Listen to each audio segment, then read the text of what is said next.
خدا و با عرض سلام خدمت شما دوستان گرامی. امیدوارم صحتمند و سلامت باشید.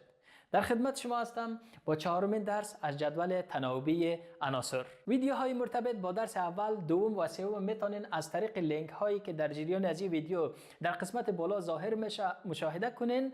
همچنان لینک ویدیوهای مرتبط در توضیحات این ویدیو قابل دسترس می باشند. در این درس میپردازیم به ادامه پیش بینی تعداد از خصوصیات عناصر که به صورت متناوب در جدول تناوبی تغییر میکنه.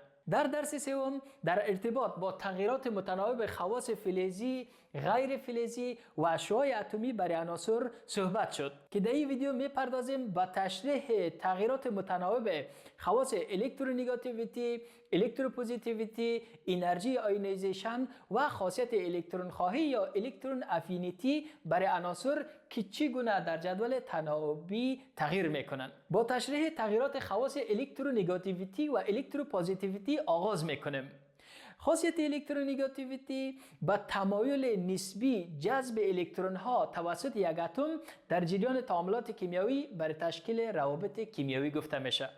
و خاصیت الکتروپوزیتیویتی با تمایل نسبی از دست دادن الکترون توسط اتم ها در جریان تعاملات کیمیایی بر تشکیل روابط کیمیایی اطلاق میشه.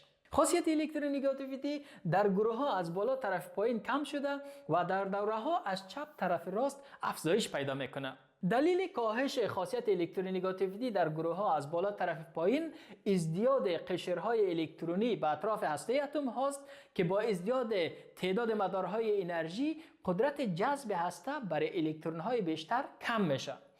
اما در دوره ها چون از چپ طرف راست چارج هسته ازدیاد پیدا کرده یا نمبر اتمی بیشتر میشه، بنابراین قدرت جذب هسته برای الکترون ها افزایش پیدا میکنه. به این لحاظ غیر فلزات که در کل طرف راست جدول قرار گرفته از جمله عناصر الکترونگاتیوند، مخصوصا عنصر فلورین در بین هالوژن ها از جمله الکترونگاتیو ترین تمامی عناصر به حساب میره. اما برعکس خاصیت الکترونگاتیویتی، خاصیت الکتروپوزیتیویتی یا الکترون دهی در عناصر در گروه ها از بالا طرف پایین افزایش پیدا کرده و دوره ها از چپ طرف راست کم میشه که باز هم دلیل افزایش خاصیت الکتروپوزیتیویتی در گروه ها از بالا طرف پایین ازدیاد قشرهای الکترونی یا بزرگ شدن شعاع اتمی است که سبب از این میشه که اتم ها با شعاع اتمی بزرگتر حاکمیت کمتری بالای الکترون های ولانسی خود داشته باشند و این الکترون ها را اتم ها به آسانی از دست بدن.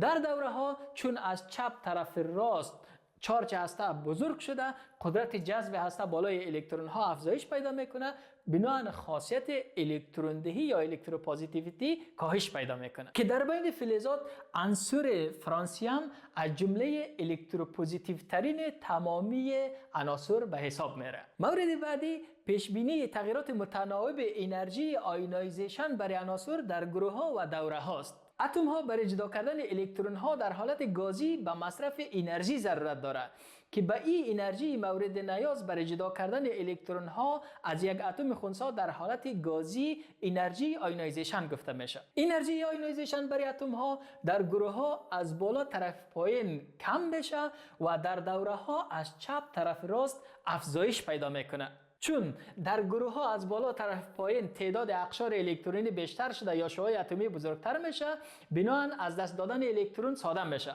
اما در دوره ها چون از چپ طرف راست چارج هسته بیشتر شده، قدرت جذب هسته بالای الکترون های اطرافش بیشتر میشه. به این خاطر انرژی آیونیزیشن هم برای عناصر افزایش پیدا میکنه. طوری که عناصر گروه هشتم اصلی یا 18 به دلیل تکمیل بودن لایه الکترونی یا قشر الکترونی آخرشان بزرگترین یا بیشترین انرژی آیونیزیشن داره و در بین تمامی عنصر هلیوم بیشترین انرژی آیونیزیشن دارا می باشد. مورد آخر از تغییرات خواص متناوب عناصر در جدول میل ترکیبی الکترونی یا خاصیت الکترون افینیتی است. خاصیت الکترون افینیتی به انرژی گفته میشه که هنگام افزودن الکترون به یک اتم خنثی در حالت گازی مصرف یا آزاد میشه. میل ترکیبی عناصر یا خاصیت الکترون افینیتی در گروه ها از بالا طرف پایین کم شده و در دوره ها از چپ طرف راست افزایش پیدا میکنه. چون در گروه ها با افزایش تعداد قشرهای الکترونی از بالا طرف پایین یا بزرگ شدن شعاع اتمی، تمایل به گرفتن الکترون در عناصر کم میشه.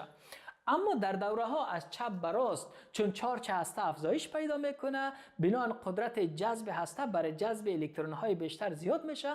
به این خاطر میل ترکیبی یا خاصیت الکترون افینیتی در عناصر افزایش پیدا میکنه. این هم پیش بینی تغییرات متنوع به خواص الکترونگاتیویتی، الکتروپوزیتیویتی، انرژی آیونایزیشن و الکترون افینیتی که ما میتونیم با شناخت درست از جدول این خصوصیات پیش بین باشیم. امیدوارم برای شما مفید و مؤثر بوده باشه. بیننده ویدیوهای بعدی ما باشین. تا دیدار بعد، خدا نگهدار.